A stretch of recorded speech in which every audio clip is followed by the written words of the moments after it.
Bismillahirrahmanirrahim. Assalamu alaikum, hürmetli körülmeler. Bütün dünyadaki aziz kıyırdaşlarımız. Qalbdan qalbga namlıq programımızın 5-ci sanını görüşünlərini qarşı alımız. Mən Abdullah Yalqun.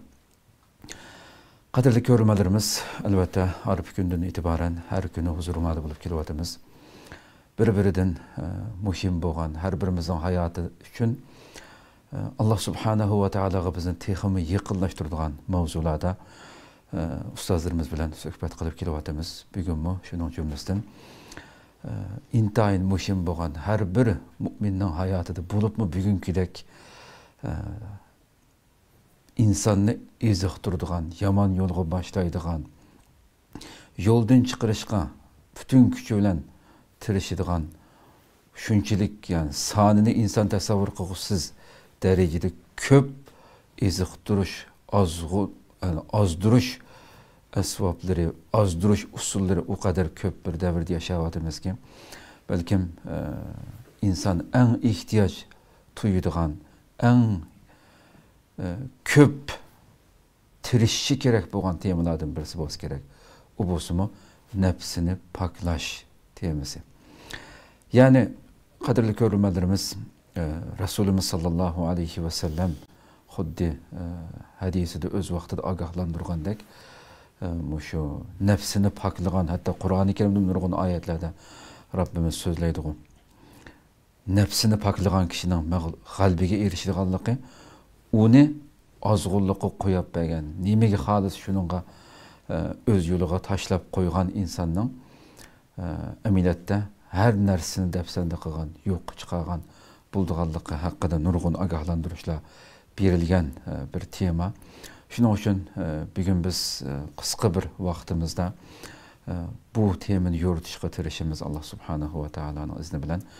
Bugungi aziz mehmonimiz hammalar tanışıq bo'lgan ilgari nurg'un suhbatlarimizda huzuringlarda bo'lib kelayotgan ustozlarimizdan biri Sharq Turkiston Ulamolar birligi a'zosi, shundaqla dunyo musulmon Ulamolar birligi a'zosi Abdurahmon Jamol Kashg'ariyni taklif qildik. Qimmatli vaqtini chiqarib qadamlashib berganligi uchun ko'pdan-ko'p rahmat aytamiz. Allah razı olsun. Allah razı olsun. Qadrli görürmelerimiz, programımız YouTube ve Facebook kanallarımız arkalık Naq Meydan'dan tarqatilyotidi. Ekran aldı çıkıp duruyotgan numarımız şunaqla ijtimoiy fikir vasitidagi aloqa vasitalarimiz arkalık. Programımızga alaqadar har qanday fikir taklif bo'lsa berishinglardan savollaringlar bo'lsa so'rashinglarni umid qilamiz. Shunaqla ko'plagan qarindoshlarimizdin foydalanish uchun ham bahrlab qo'yishni ham unutmaysizlar. Unda xos bevosita programmamizga kirib ketsak, hurmatli ustoz, albatta arab tilida tazkiya deb atalgan bu nafsini paklash degan bu so'zniki haqiqiy ma'nosi nima shuni kirgan bo'lsak. Bismillahirrahmanirrahim. Cenab-ı Allah hamsına peygamberimizge dua salamlar olsun. İslam atalğısıda tezkiye deb atalgan, kalbini paklaş, nefsini paklaş deb atalgan bu söz. Naçar illetlerden paklanish, güzel ahlaklarını özüde mücessemleştiriş yoki özleştiriş degan bu. Tezkiye deganimiz yoki nefsini paklash deganimiz naçar illetlerden paklanish. Naçar illet aqida bo'lishi mumkin. Ozg'ina aqida. İbadetdagi passivlik, sal qarash bo'lishi mumkin. Oila munosabati, jamiyat munosabati, kishilik munosabatdagi axloqsiz nachar illatlar bo'lishi mumkin. Bundan poklanishdan men o'sish keldi. Shuning barobarida, ya'ni shuning qarshisida go'zal deb atalgan yoki yaxshi bo'lgan yoki Alloh va Allohning payg'ambari yaxshi bo'lgan barliq sifatlarni o'zida mujassamlashtirish buni tazkiya yoki nafsini poklash deb ataymiz. Taxmin buni boshqacha oddiylashtirib atagan vaqtimizda gunoh ma'siyatdan saqlanish, nachar axloqlardan saqlanish va yomon ishlardan qo'l yig'ish. Bu nafsini poklash degan atalg'aniki ma'nosi bo'ldi. Xo'sh. Qur'on-i Karimda tazkiya yoki nafsini poklash degan bu atalg'u 59 qatimdan ortiq ko'p bayon qilingan. Uningdan boshqa qanchalar oyatlarda har xil munosabatlarda turli shakllarda tilg'anilgan. Qur'on-i Karim insonlarni nafsini poklash buyurgan. Nafsidagi dushmanlarni tafsili holatda bayon qilib bergan. Nafsini poklashni yoki poklayolgan insonni dunyo oxiratda natija qazana oladi, dunyoda g'alaba erishadi, oxiratda g'alaba erishadi deb muqarrarlashtirgan. Nafsini poklashni dunyo oxiratda natija qozonishninki asosiy deb bekitgan.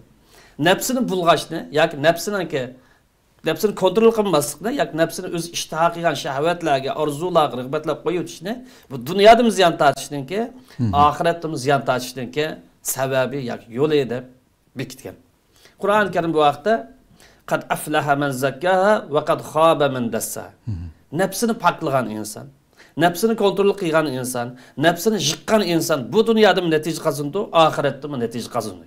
Ammo nafsini bulg'agan, nafsini g'aflat qo'yib bergan, havo havasidan kayni kirgan, nafsi xohishdan kayni kirgan, shaytonning usuli kirgan, yoki jamiyatga ezitqu xarakterdagi fikrlarning, ideyaninki yoki ish harakat o'yonlarninki kayni kirgan bunday odamlar bo'lib qolsa, bu dunyoda ziyon tortadi, oxiratda ziyon tortadi deb bu hukmni aniq aytdi. Ammo insonning xarakteri qilsa, insonning xarakterida yaxshilikni qabul qilish va yomonlikni qabul qilishdan iborat ikkita xarakter topadi. İnsan qaysini kuchlantirman desa, bundan natija qozona oladi. Nafsini poklayman desa, natijaga erisha oladi. Yo'q, men ko'nglim xohlagan bo'yicha qilaman, shayton boshlamdi, vasvas kelamdi, ilhom kelamdi, yana bir narsa kelamdi. Qaysi tarafda ko'nglim orzu qilgan shu bo'yicha ma'man desa, bu tarafdami u bir boshqa chiqa oladi. Bu insonninki o'zining irodasiga bog'liq bir masala. Qur'oni Karimning maqsadlarining qatoriga qarasak, Qur'oni Karimning nechilgan maqsadlari bor. Çoğun maqsadlar 3: tavhid, tazkiya, dunyo taraqqiyot. Xo'sh. Bunun qatorida tazkiya. Qur'oni Karimninki insoniyatga ko'rsatmoqchi bo'lgan, yoki insoniyat boshlamoqchi bo'lgan, yoki insoniyat yetildirmoqchi bo'lgan maqsadlarning birisi tazkiya, nafsini poklash. Ya'ni insonni insondek yashaydigan bir ruhga keltirish. Bu Qur'oni Karimning maqsadi. Şu Qur'oni Karim nechilgan oyatlarda payg'ambarlarningki bu dunyoga avatilishidagi hikmat maqsadlarini bayon qilib va yuzakkihim va yuallimuhumul kitaba val hikmati. Bu payg'ambarlarning vazifasi insonlarning nafsini poklaydi. İnsanlarni yomon ishlardan to'sudi. İnsanlarni jahannamga boshlaydigan, gumrohlikka boshlaydigan, ozg'unlikqa, buzg'unlikqa boshlaydigan, hatto millat davlatning vayron bo'lishiga sabab bo'lgan bunday nachar omillardan to'sudi. Paklaydı dedi.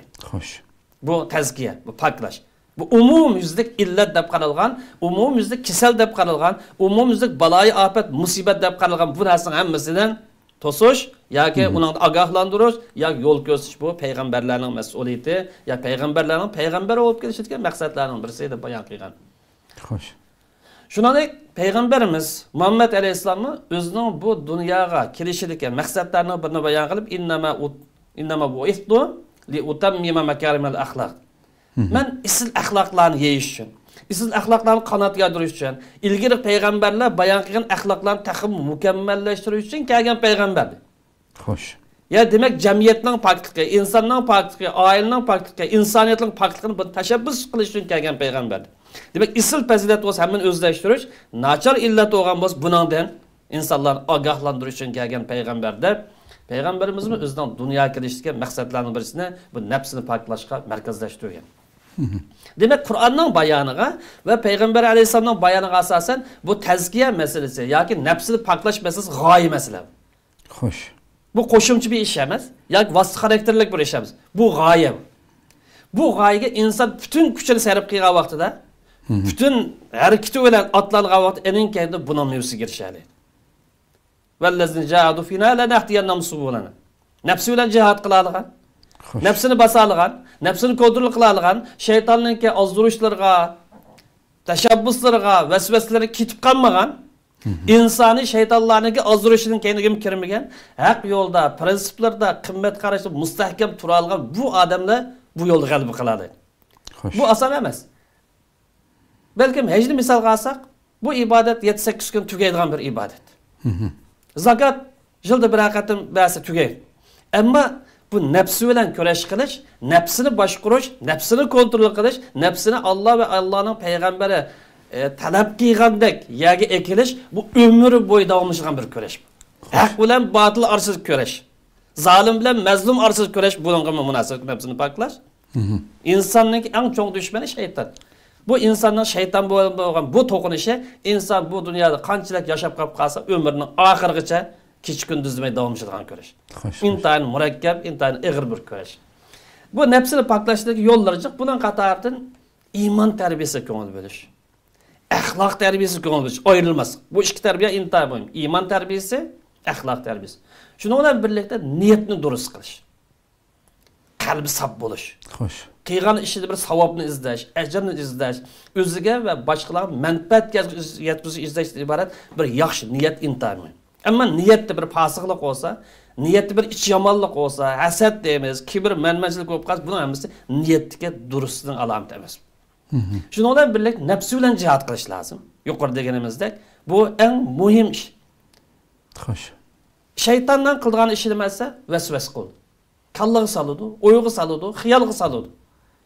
Ammo buna ketib qoladigan yo ketmaydigan bu insondagi iroda, insondagi ruh. Shu inson nafsini tizginlash uchun to'xtamay o'zining nafsi bilan jihad qilish lozim. Bu nafsini poklash uchun Qur'on tilovatini ko'p qilish lozim. Qur'onni tafakkur qilib o'qish lozim. Qur'onning ko'rsatmalariga amal qilish lozim. Bu Qur'onni sog'lom tushunish uchun, Qur'onning to'liq amal qilish uchun buni hayotda tatbiqlab bergan payg'ambarimizning hayotini o'rganish lozim. Payg'ambarimizning hayotini o'zining hayoti o'rnak qilish lozim. Yaxshi do'stlar bilan hamroh bo'lish, yomon kishilardan nari turish, dunyoning sabab natija qonuniyatlarini bilish, bularning hammasi bu nafsini poklashninki alomatlari yoki yo'llari iborat. Buning tafsiloti haqida keyin ko'ramiz. Allah razı olsun ustoz. Nafsini poklash degan nima deganga javob berish bilan birga uningki qandaq yo'llari haqida ham javob bergan bo'ldi. Hamda haqiqatan o'sha ta Rasulimiz 1400 yildan ortiq vaqtdan buyon inson bilan o'ylasa, sahobalarga halqa bir qatim bir siziqni tüp siziqni birini sezib, bu to'g'ri yo'l, islomning yo'li. Atrofiga bir qancha siziqni sizib, ikki tarafiga bu tarafda shaytonning yo'llari bor deb tushundirdi hamda. Aradan buncha asr o'tdi, bugan davrda yuqurman deganimdek. Sonida inson tasavvur qilolmaydigan eziqtirish yo'llari va hatto qo'limizdagi narsani tatib hamda bu. Shunda bir davrda yashayapmiz hamda. Bundaq bir davrda, yani fitna burunqi zaman sahabada yaşayan davrdagidan yani yüzlerce artıq bir ig'ir fitnada yashayapmiz hamda. Bizni yo'ldan chiqarish uchun, insonni yo'ldan chiqarish uchun tirishayotgan. Va buni xala bo'lib muhojiratlik xalqimiz deganmida o'ylab baqsaq, shu Xitoyning zulmida ostida yashab turib, his qilgan iymon lazzati, iymonning ta'mi, nurg'un atrofimizdagilarni anglayapmiz. O'zimizmi shu vatanda his qilgandimi, his qilolmayapmiz bo'lgan sir qalblarimizda. Bundaq bir davrda hamda insonning qilishga tegishli ishi bo'lgan. Buningga qarshi eng muhim ishi nima sizcha? Bir Müslüman insana nisbeten birinci derecelik iş. Birinci derecelik ehemmiyet birdiğen iş özünün nefsini ıslah kılış lazım. Nefsini paksızlış lazım. Nefsini bir tazlış lazım. Hoş. Nefsini ıslah kılış, nefsini tazlaş, nefsinin yolsuz talepleri var. Nefsinin yolluk tarafı var. O kubul kılındı, alkışlandı, ibadet sanıldı. Ama yolsuz talepleri var. Dinimiz çekilgen, dinimiz toskan yolsuz talepleri var. Orunsuz şehvet, g'ayvat, shikoyat, suxanchilik, zulm, adolatsizlik degan o'xshash nafs tashabbus qildigan. Masalan, buning qatorida zina qilg'isi keldigan, bizning arqish qildigan, bizning o'g'irlik qilg'isi keldigan, bizning mansab chiqish uchun o'zining qarindoshlariga hujum qiladigan, buning hammasi shahvat. Xo'sh. Demak, bu yo'lsiz talablarga qarshi tura olgan, nafsidagi nachar illatlarni tozalay olgan ish bu musulmonning hayotidagi eng muhim ish. Devlet kuruş, milletni qutqizish, yana bir ishni qilishni hammadan ilgari dastlab qilinadigan ish bu. Kim o'zining nafsini isloh qila olsa, nafsini tozalay olsa, nafsidagi g'alati g'ashtilarni chiqara olsa, enin keyindan bu odam davlat qurish yo'li qarab ma'lum. Enin keyindan bu odam jihad yo'lida mustahkam tura oladi. Enin keyindan bu odam zolimga qarshi, mustamlikaga qarshi, tajovuzga qarshi bo'lgan bu kurashda tavranmay mustahkam tura oladi. Agar bu qalban paklanmagan bo'lsa, buning nafsi tozlanmagan bo'lib qolsa, buning da jinsiy shahvat kasalligi tugmagan bo'lsa, hamma insonda bor, lekin yo'lsiz tarafini da'vatimiz buni. Allah insonlarni ayolni bir-biriga talpindigan ekan, yo'lsiz tarafini da'vatimiz. Mansab, tamaxurligi, bu bir shahvat, nafsi kasal. Bu tugmagan bo'lsa, kibrlik bu tugmagan bo'lsa, hamma mallam qilsam bo'ldi degan manmanchilik tugmagan bo'lsa, fursat topsa qarindishini boplaydigan bunda bir kasal tugamagan bo'lib qolsa, bu odamlar siyosiy kurash maydonida bo'lsin, jihodiy kurash maydonida, yalmish kurash bo'linmaydi. Ya uningga satadi, ya bundan satadi, ya bir yerda bir yo'l chiqib yurdi. Bir yerni chatoqib ko'rdi. Demak, bu qalbni poklash basi sal qaralgan vaqtda insonni g'aflat bosadi. Davomli 24 soat biz aviyadagimiz. Umr bo'yi davomlashgan kurash bu. Inson bilan shayton orasidagi haq bilan batıl arasida kurash davomlashganda inson bilan ozdug'ichi omil bo'lgan shayton bo'lsin va shaytonninki jamoatlari. Bu shaytonning jamoati yomonchiq bugungi kunlikda. İlgirki vaqtda faqat xiyol qilish bo'lgan, bugungi kunlik taxmi xiyol qildirilgan, hatto ibodat qildirilgan tashviqot vositalari bu jinlardan bo'lgan iblislarning halqib ketdi bugungi. Ma insoniy shaytonlarniki nacharligi, insoniy shaytonlarniki eskiligi Qur'oni Karimda Payg'ambar alayhisolamning ko'rsatib bayon qilgan ajillarni olib ketdi. Haqiqatan. Chunki Qur'oni Karim inna kayda shaytoni kana zaifan. Shaytonning hilmikir ojizdir. Bu faqat shayton bizni haroqxonaga boshlamaydi. Zina qilib qo'limizdan boshlab borolmaydi. O'g'irlik qilib qo'limizdan olib bormaydi. Faqat shu ishni bir chiroyli ko'rsatdi. Yaxshi ko'rsatdi. Buni qilib baqsan qanday bo'ldi, uni qilib baqsan qanday bo'ldi. Faqat xiyol qilish dedim. Vasvas qilish iborat. Ammo bugungi iblislar uchun, bugungi insoniy shaytonlar uchun, bugungi tashviqot vositalaridagi iblisni olib ketgan iblislar uchun. Hatto men iloh da'vatgan, mening diginim to'g'ri da'vatgan, Qur'onni inkor qilayotgan, sunnatni inkor, islomning prinsiplariga hujum qilayotgan bu iblislar Qur'onni bayon qilgan jinning avlodidan bo'lgan o iblislar deyaman.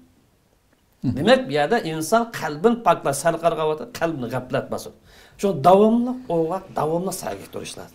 Insonning qalbini g'aflat bosgan vaqtida har turli shahvatlar, iqtisodiy shahvat, jinsiy shahvat, mansab shahvati, hukmronlik shahvati, mustabidlik shahvati, yana bir shahvat. Bu har turli shahvat insonning qalbiga asta singib kirib, insonning qalbini, axloqini buzadi.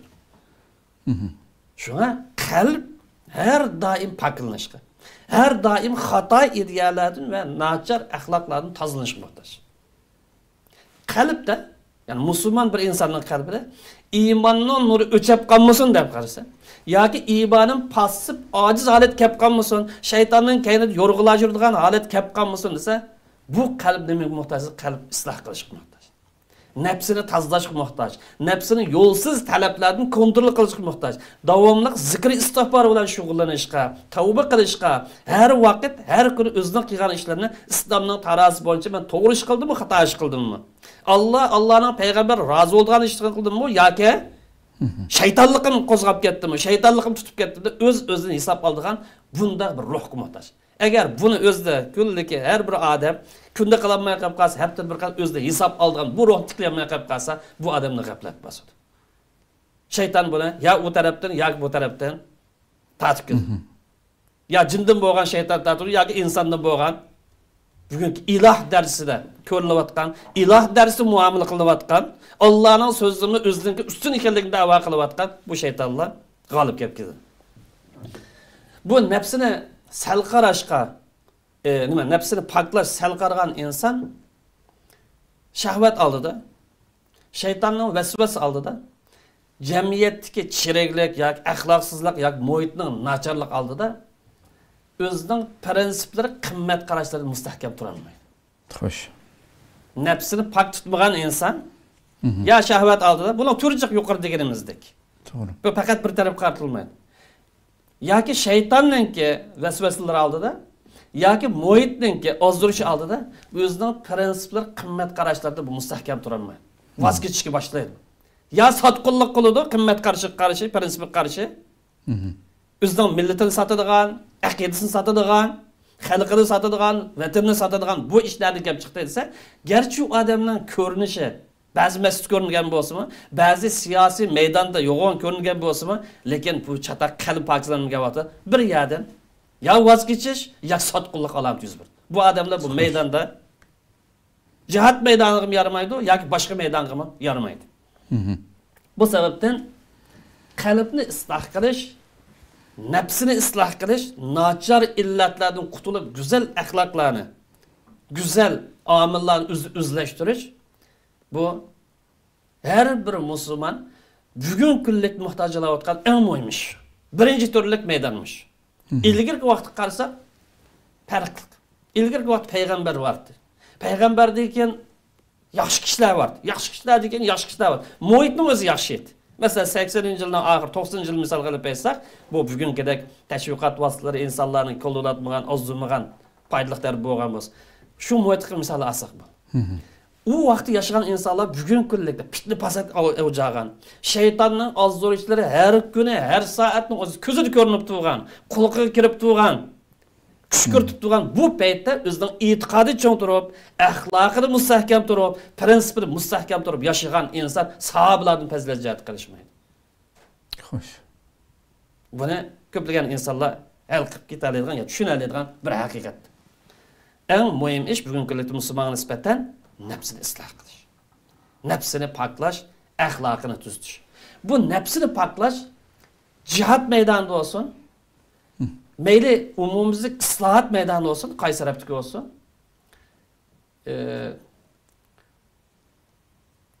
Yoki siyosiy kurash maydonida bo'lib qolsin, eng kuchli qurol hisoblanadi.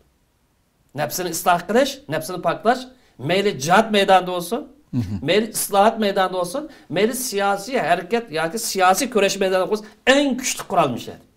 Ichki kuch-quvvatni shakllantirgan, ichki omilning birligini, hamkorligini qo'g'daydigan, bir-biriga qon, bir-biriga jon beradigan, bir-biriga yor yo'lak bo'ladigan ruh nafsning pokizligidir. Agar nafs bulg'angan bo'lib qolsa, ziddiyat, talash tortish, to'qinish, tanishish, bütün balay afat musibatning hammasi nereden keladi o'tishmish. Nafsiningki bulg'anishi. Demak, nafsning saptiqi jihatdagi eng kuchli qurol.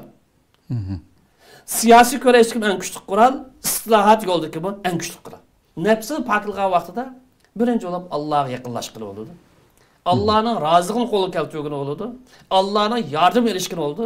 Agar biror tashkilot, bir organ bo'lib qolsa, bu sifatdagi odamlarning ish harakati joyida bo'ladi. Sog'lommaydi. Bo'linishdan, parchalanishdan, ixtilofdan, talash tortishdan, sanpan deyishdan xoli holatda sog'lommaydi. Demak, bundan nima tushunamizsa, tazkiya qancha kuchli bo'lsa, qalbini paklash, nafsini paklash harakati shaxsda olsun, mayli jamiyatda olsun, mayli bir to'p odamlarda olsun, bir tashkilotda olsun, qancha kuchli bo'lib qolsa, iymon kuchli bo'ladi, axloq sog'lom tuziladi. Axloq munoat go'zal bo'ladi. Agar bu tazkiya harakati, nafsini paklash harakati ojiz bo'lib qolsa, buning o'rin berilmasa, e'tibor berilmasa, siyosiy faoliyatning ozgan chog'da 40-50% egallanmay qolib qolsa, u vaqtda iymon ojizlashib boshlaydi, axloq buzilgandan keyin bu yerda nada siyosat qoldi, nada davlat, nada hech narsa qolmaydi. Buni bizning reallik hayotimizdan buni tushunib olsak bo'ldi. Alloh razı olsun. Shuning uchun bo'lsa kerak, yana payg'ambar alayhisalom shu jihatdan, yani jon beradigan maydondan qaytib kelib, kichik jihatdan cho'ng jihatga qaytib keldik deb nafsi bilan jihad qilish, nafsini paklash masalasiniki dushman qilingan jihad gapni biladi. Dushman bilan bo'lgan jihad normal holatda bo'lib qolsa 1 oy bo'lishi mumkin, 2 oy bo'lishi mumkin, 4-5 kun bo'lishi mumkin. Mustamlik bilan mahkum arsizlikka o masala, o mustaqil bo'lgan qadar bo'lmoqda. Lekin yuqori deganimizda bu insonning nafsi bilan bo'lgan jihatniki, buningki soni yo'q. To'g'ri, bir umr yani. Bir umr davomlashadi. Alloh razı olsun. Sizcem yuqoridagi so'zlarda tashkilot, siyosiy harakat so'zlari ko'p tilga olindi. Shu siyosiy harakatlarning tazkiyaga ehtiyoji bormi sizcha? Biz yuqorida asosan bir musulmon bo'lib turadi. Mayli musulmon shaxs olsun, mayli bir aqimda olsun, mayli bir jamoat olsun, mayli bir tashkilot bo'lib qolsin, musulmon bo'lgan ekan, bu tazkiyaga tayanmay, tazkiya yo'l tutib maqmaq musulmon bo'lolmaydi. Allohning rozi qildigan bir inson degan yerga erisholmaydi. Bu keskin aniq bir hukm.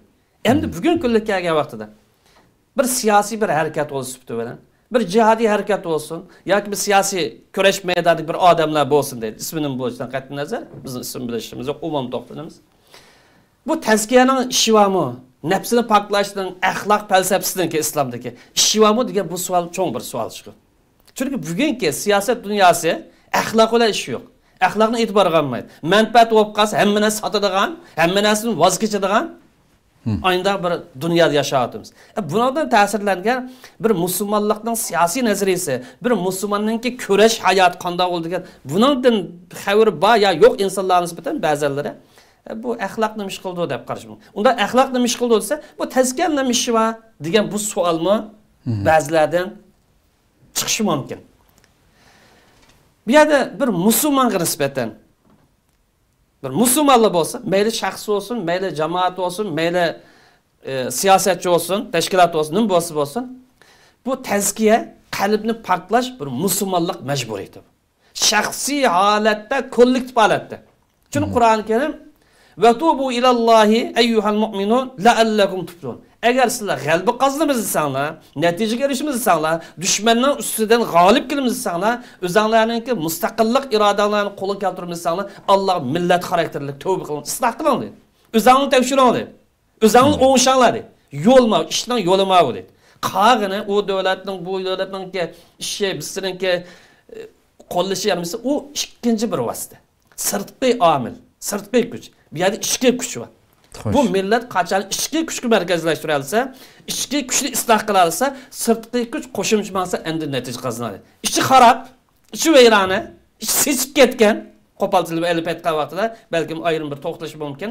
Biroq mahkum millatning naqadar sesqichilikka duch kelganlar haqida ayrim bir programma to'xtalish mumkin. Bu holat bilan bu g'albadan, nusratdan, Allohning yordamidan u ismi biyandim bo'lsin, uningdan qo'l kelmaydi. Şuna deyimiz ki siyasi teşkilatlar, yoki siyasetçiler, yoki siyasi faaliyetçiler siyasi nazariya terbiyesi bilen, yoki siyasi cihetten akkartış terbiye bilen, buna bilen birlikte akide terbiyesi muhtaç. Müslüman mısın? Müslüman. Ondan akide sağlam buluş lazım. İdeya terbiyesi muhtaç. Sağlam bir ideya. Müslümanlık ideyesi uygun şirket kılamdı. Buna muhtaç. Hele oңşı aşkın, hele solcu aşkın болып қалса, bu milletimiz balay musibetten kurtulamaydı. Bugün kollektiki, Müslüman.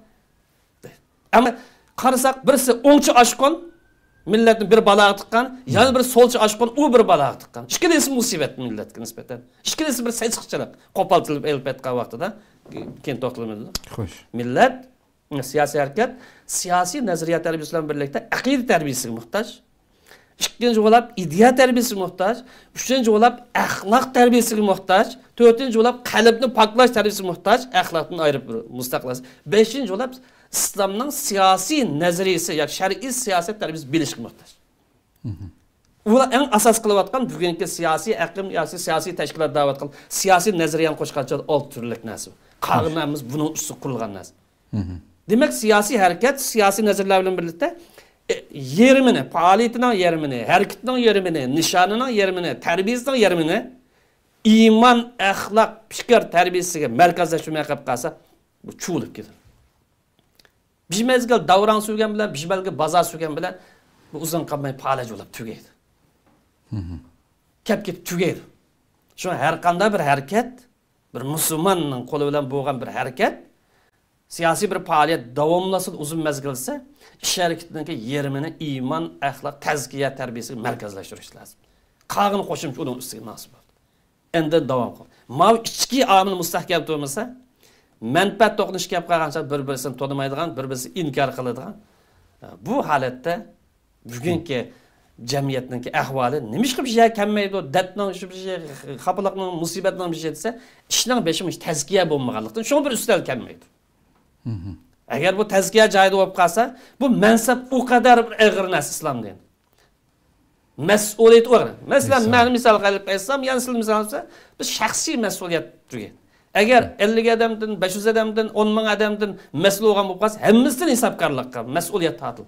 Albatta. Shu bu sharaf emas, bu mas'uliyat masalasi.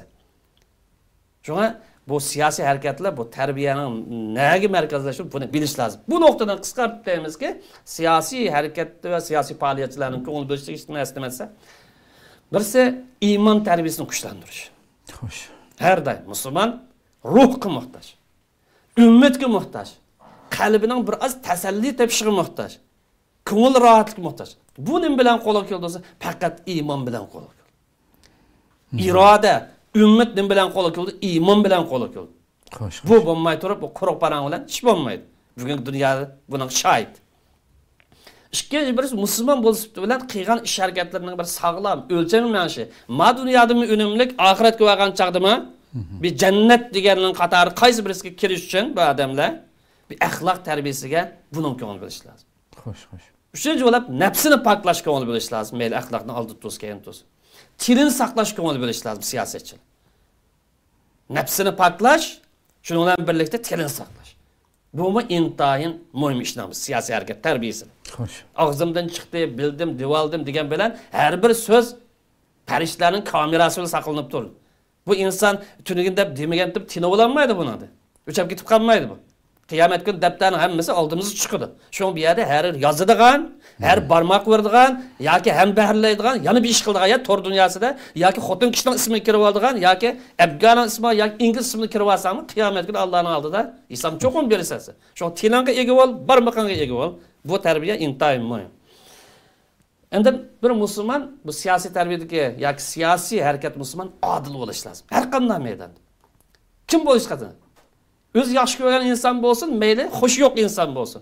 Adolatning taqozosi. O'zi yaxshi ko'rgan inson bir ishni qilsa bir xil, xush yo'q inson bir ish qilsa tumg'ini osmon otilgan bo'lib qolsa, bu bir uchiga chiqqan abgorlik.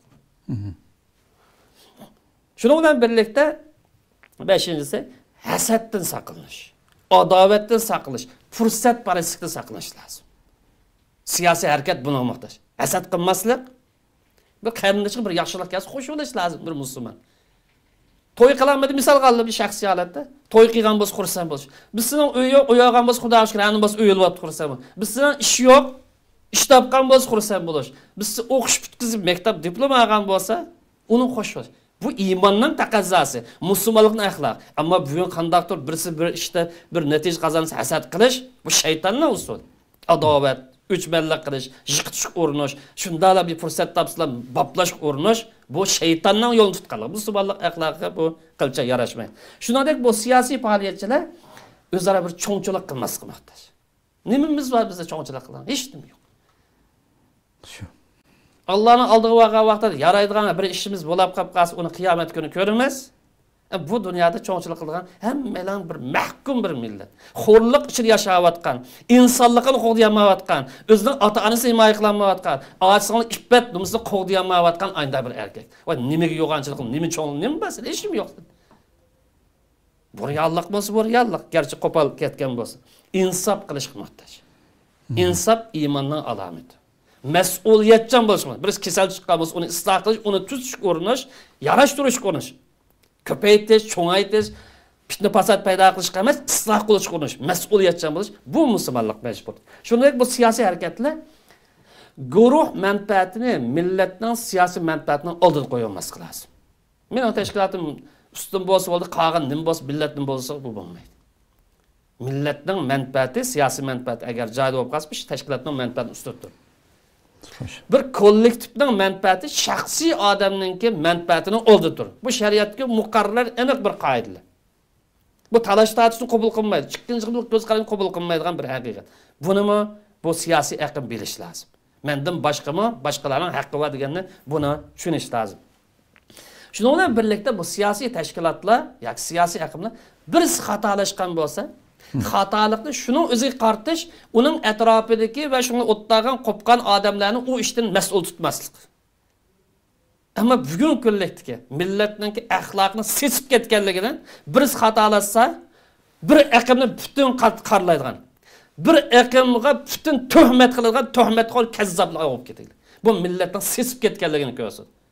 Qur'on-i Karim ana qilib va la taziru waziratun wizra ukhra. Birisi xatolashgan bo'lsa, u mas'uliyatni o'z ustiga oladi. Mas'uliyat atishi bo'lib qolsa, shuni ustiga oladi. Ammo qandaqdir uni bilan aloqasi bo'lmagan, munosabati bo'lmagan, uni qo'llamagan, uni bozorga solmagan boshqa insonlarni buni chetilish urinish, bu da tuhmatning qatoriga kirdi. Insofsizlik, adolatsizlik, zulmning qatoriga kirdi.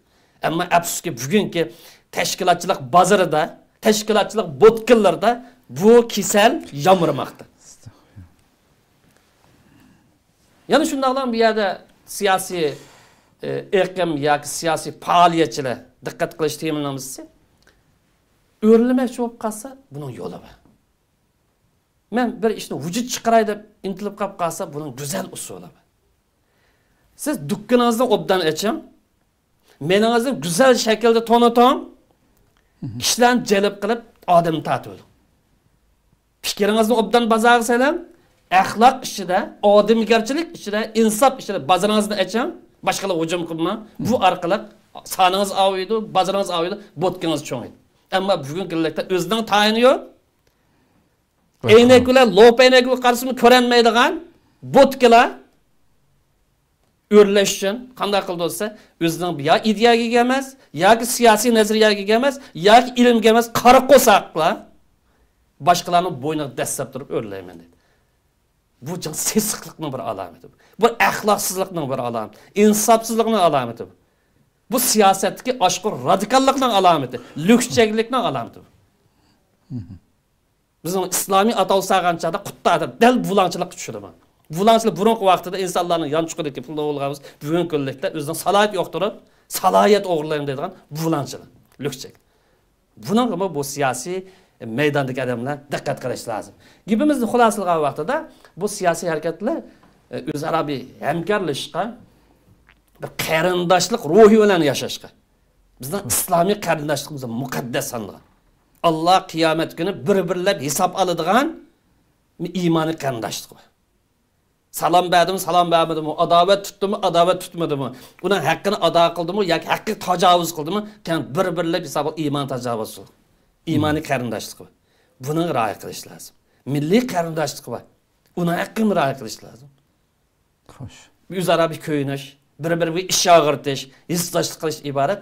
Bu nafsini poklash va axloqni isloh qilish aloqador. Bu ishlarga markazlashtirishga siyosiy faoliyatchilarning hammasininki ihtiyoji bormi? Ihtiyoji. Agar siyosiy harakat ya siyosiy faoliyatlar mush nuqtalarni markazlashtirsa, u vaqtda bu siyosiy harakat kuchli bir harakatga aylandi. Mustahkam bir harakatga aylandi. Har qanday bir shivirgan bo'ronning oldida tavrab qolmaydigan bir harakatga aylandi. Din dushmanlari, islom dushmanlari, istixborot dushmanlari so'qinib kirmaydigan mustahkam bir harakatga aylanadi. Demak, buni ochqichi yuqorida biz bayon qilgan tazkiya prinsipi, tazkiya ruhi, musulmonlik axloq bizning siyosiy faoliyatimiz, nashriyatchiligimiz, tashviqotchiligimiz, ijtimoiy uchur vositalariga o'ch-bo'chlar hammasini asos tutgan vaqtida bizning ishimiz endin olib qarabmadi. Agar bu tazkiya bo'lmasa, qalbini poklash bo'lmasa, nafsini poklash bo'lmay qolib qolsa, bu millatning ishi taqimma oxiriga chekinadi. Allah razı olsun.